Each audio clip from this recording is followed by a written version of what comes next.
समष्टि अर्थशास्त्र के बारे में हमने पिछले कुछ वीडियो में काफी अधिक जानकारी प्राप्त की थी कि समष्टि अर्थशास्त्र किसे कहा जाता है, समष्टि अर्थशास्त्र का क्या क्षेत्र है, इसकी क्या सीमाएं हैं और क्या इसका महत्व है। इसके बारे में बहुत चर्चा हमने विस्तार से करी। उसी प्रकार से व्यष्टि अर्थशास्त्र किसे कहा जाता है, व्यष्टि अर्थशास्त्र का क्षेत्र क्या है, क्या महत्व है, क्या सीमाएं हैं, ये पिछले कुछ वीडियो में हमने सारी चीज पर विस्तार से चर्चा की थी। उसी क्रम में आज के इस वीडियो में हम ये जानेंगे कि व्यष्टि अर्थशास्त्र और समष्टि शास्त्र में अंतर क्या है। कई बार परीक्षा में ये प्रश्न पूछ लिया जाता है कि व्यष्टि और समष्टि अर्थशास्त्र को परिभाषित करते हुए इन दोनों में अंतर स्पष्ट कीजिए। तो जब कोई अंतर से संबंधित प्रश्न आता है तो वहां आपको ये आंसर लिखना है। मोटा मोटी बहुत सारी चीजें आपको पता चल गई है, क्योंकि आपको व्यष्टि अर्थशास्त्र क्या होता है, क्या क्षेत्र होता है, क्या इसकी सीमाएं हैं, क्या इसका महत्व है, इसके बारे में भी पता है और समष्टि के बारे में भी यही सारी बात पता है। फिर भी परीक्षा की दृष्टि से हम यहाँ डिस्कस कर लेते हैं कि व्यष्टि और समष्टि अर्थशास्त्र में मेन अंतर क्या होता है। तो यहाँ देखिए, इस वीडियो में हमने प्रयास ये किया है। पहला देखिए, व्यष्टि अर्थशास्त्र अर्थशास्त्र की वह शाखा है जिसमें व्यक्तिगत इकाइयों का अध्ययन किया जाता है। हम एक विशिष्ट व्यक्ति का अध्ययन इसमें कर सकते हैं, विशिष्ट परिवार का अध्ययन कर सकते हैं, विशिष्ट फर्म का अध्ययन कर सकते हैं, विशिष्ट उद्योग का अध्ययन कर सकते हैं।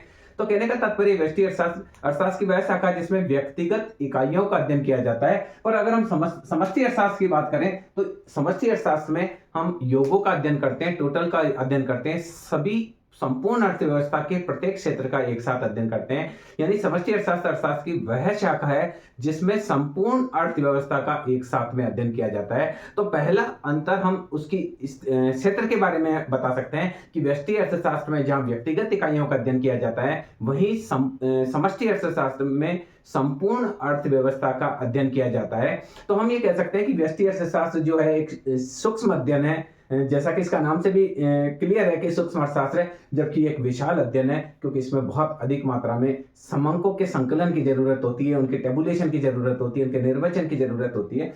दूसरी हम बात करेंगे कि व्यष्टि अर्थशास्त्र जो है वो कीमत विश्लेषण से संबंधित है। व्यष्टि अर्थशास्त्र के माध्यम से हम किसी वस्तु की कीमत का कैसे निर्धारण होता है, जैसे मांग के नियम में हमने देखा कि किसी वस्तु की कीमत का निर्धारण किस प्रकार से होता है, या किसी साधन मजदूरी का निर्धारण कैसे होता है, लाभ का निर्धारण कैसे होता है, लगान का निर्धारण किस प्रकार से किया जाता है। ये यहाँ जो व्यष्टि अर्थशास्त्र है उसमें विशिष्ट वस्तु की कीमत का या विशिष्ट साधन की कीमत का निर्धारण करते हैं।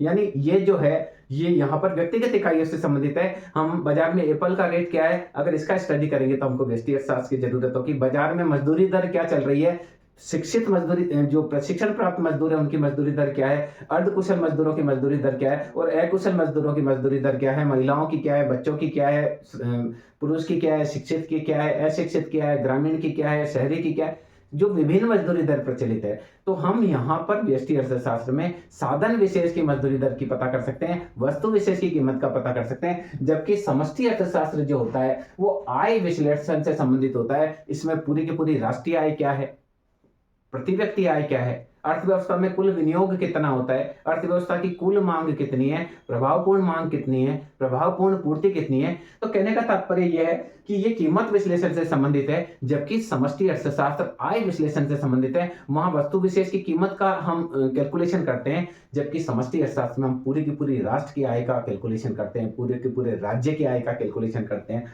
तो हम ये कह सकते हैं कि ये कीमत विश्लेषण से संबंधित है, और जो दूसरा है वो आय विश्लेषण से संबंधित है। ये भी इसका एक अंतर हम बता सकते हैं। इसके अलावा देखिए, व्यष्टि अर्थशास्त्र के जितने भी सिद्धांत है वो सीमांत विश्लेषण पर आधारित है।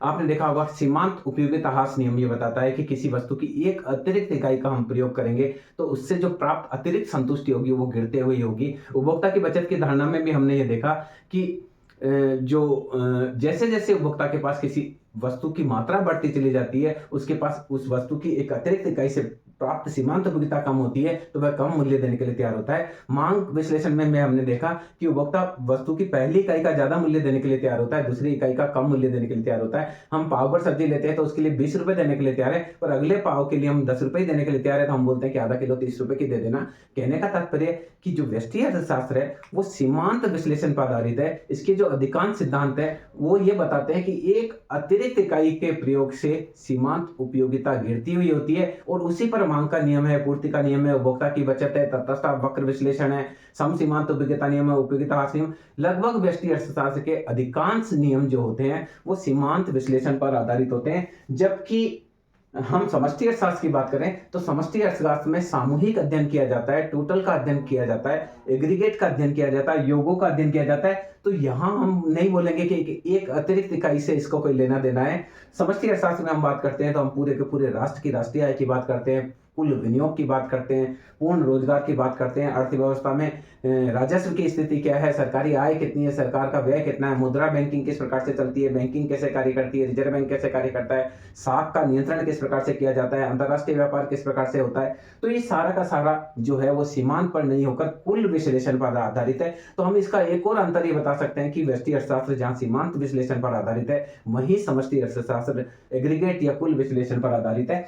अब आप देखिए, व्यष्टि अर्थशास्त्र में हमको केवल एक विशिष्ट व्यक्ति का अध्ययन करना है, या विशिष्ट फर्म का अध्ययन करना है, विशिष्ट उद्योग का अध्ययन करना है, विशिष्ट परिवार का अध्ययन करना है, वस्तु विशेष की कीमत का अध्ययन करना है, साधन विशेष की कीमत का अध्ययन करना है। तो बहुत सरल काम है। अगर हमको मार्केट में ये पता करना हो कि एप्पल का रेट क्या है, तो बहुत ईजी काम है, हम एप्पल की मांग और पूर्ति के माध्यम से एप्पल का रेट का पता कर लेंगे। तो कहने का तात्पर्य, व्यष्टि अर्थशास्त्र में हम एकल अध्ययन करते हैं, विशिष्ट व्यक्ति का अध्ययन करते हैं, विशिष्ट फर्म का अध्ययन करते हैं, विशिष्ट उद्योग का अध्ययन करते हैं। तो ये एक अध्ययन सरल है, आसानी से हम इसको कर सकते हैं।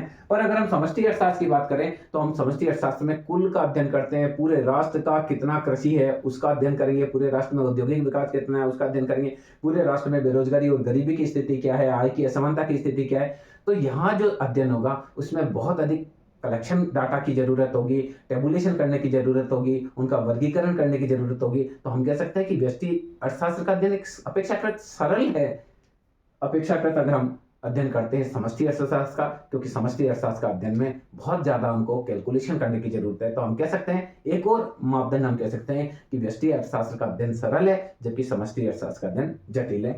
इसके बाद देखिए, व्यष्टि अर्थशास्त्र में कोई समस्या है तो समस्या का समाधान व्यक्तिगत आधार पर होता है। व्यक्ति के आधार पर समस्या का समाधान करते हैं कि एक एक्स वस्तु की कीमत का कैसे निर्धारण होगा, इसका हम व्यष्टि अर्थशास्त्र में कर सकते हैं। एक साधन है, उसको क्या मजदूरी दर मिलेगी उसका हम निर्धारण कर सकते हैं। लाभ पूंजी पर कितना दिया जाएगा, जोखिम वाला उधार है तो कितना दिया जाएगा, और गैर जोखिम वाला उधार है तो ब्याज दर क्या रहेगी। तो कहने का तात्पर्य यह, हम एक व्यक्तिक इकाइयों की समस्या का समाधान व्यष्टि अर्थशास्त्र में करते हैं। एक परिवार की समस्या का समाधान कर सकते हैं, एक फर्म की समस्या का समाधान कर सकते हैं, किसी उद्योग विशेष की समस्या का समाधान कर सकते हैं, किसी व्यक्ति विशेष की या किसी वस्तु विशेष की कीमत का निर्धारण कर सकते हैं, व्यक्ति विशेष की समस्या का निर्धारण कर सकते हैं, साधन विशेष की कीमत का निर्धारण कर सकते हैं। तो हम ये कह सकते हैं कि ये जो है व्यक्तिगत समस्याओं का समाधान करता है।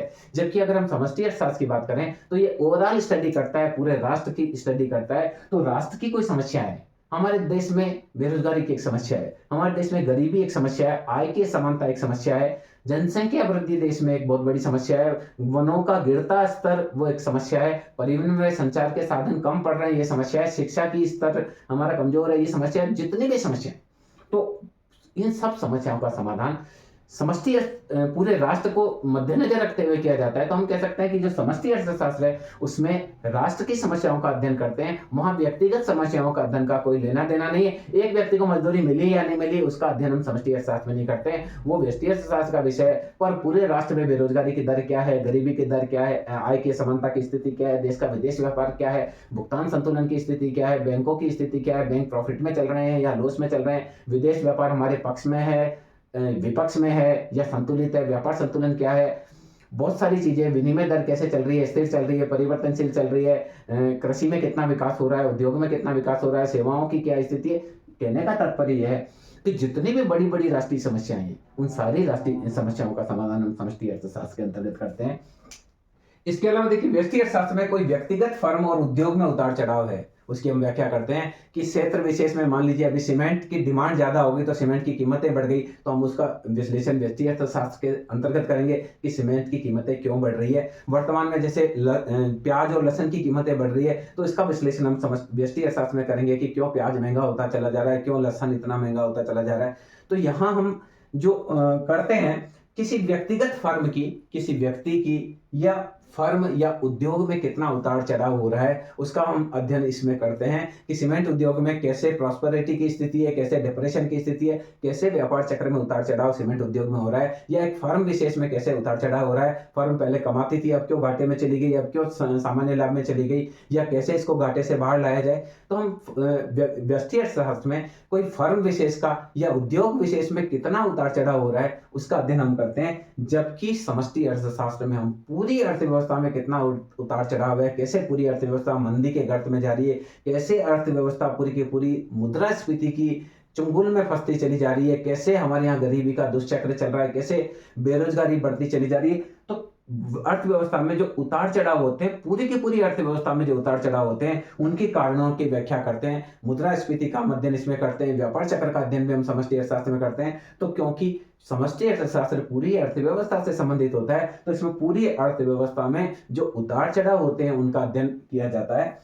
आज की तारीख में अगर देखें तो व्यष्टि अर्थशास्त्र में हम केवल व्यक्तिगत समस्याएं, किसी व्यक्ति विशेष की समस्या है, कोई फर्म विशेष की समस्या, कोई उद्योग विशेष की समस्या, कोई राज्य विशेष की समस्या, कोई जिले विशेष की समस्या, कोई गांव विशेष की समस्या है, उसका अध्ययन करते हैं। तो इस कारण से व्यष्टि अर्थशास्त्र का महत्व वर्तमान में नहीं है।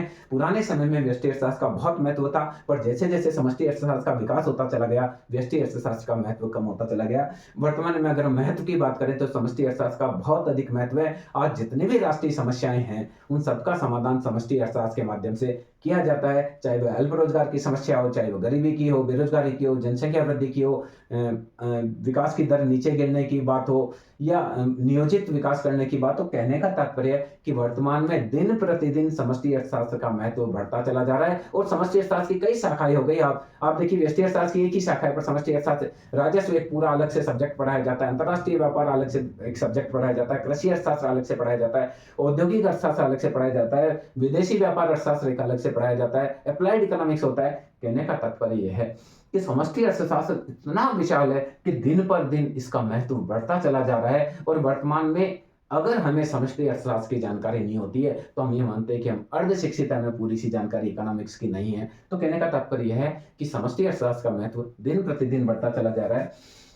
अब देखिए, इससे हमें क्या मिलता है। अगर हम जानकारी की बात करें तो व्यष्टि अर्थशास्त्र से हमको व्यक्तिगत कीमत की बात पता चलती है, किसी व्यक्तिगत उपभोग व्यक्ति ने कितना किया है, कैसे उसकी सीमांत उपभोक्ता गिरती है, व्यक्तिगत उत्पादन कितना होता है, इसके बारे में हमको जानकारी होती है। उपभोक्ता की बचत क्या है, उत्पादक की बचत क्या है, फर्म विशेष में लाभ की क्या स्थिति है, फर्म सामान्य लाभ की स्थिति में है, अधिक लाभ की स्थिति में या हानि की स्थिति में है, फर्म व्यापार चक्र के कौन से उतार चढ़ाव में है, उद्योग किस स्थिति में है, उत्पादन कौन से नियम के अंतर्गत हो रहा है, उत्पादन वृद्धि नियम के अंतर्गत हो रहा है, क्षमता नियम के अंतर्गत हो रहा है कि हास नियम के अंतर्गत हो रहा है। ये सारी जानकारी हमको व्यष्टि अर्थशास्त्र में मिलती है। और अगर हम बात करें समष्टि अर्थशास्त्र की तो समष्टि अर्थशास्त्र में हमको संपूर्ण अर्थव्यवस्था की जानकारी होती है। संपूर्ण अर्थव्यवस्था में कीमत स्तर क्या है, इसकी जानकारी करनी हो तो हमको समष्टि अर्थशास्त्र की जरूरत है। संपूर्ण अर्थव्यवस्था में आय का संतुलन कहाँ है, ब्याज दर का संतुलन किस स्थान पर है, इसकी जानकारी करनी हो। पूरी अर्थव्यवस्था में सकल विनियोग कितना है, शुद्ध विनियोग कितना है, कुल बचत कितनी है, ग्रोथ सकल बचत कितनी है, शुद्ध बचत कितनी है,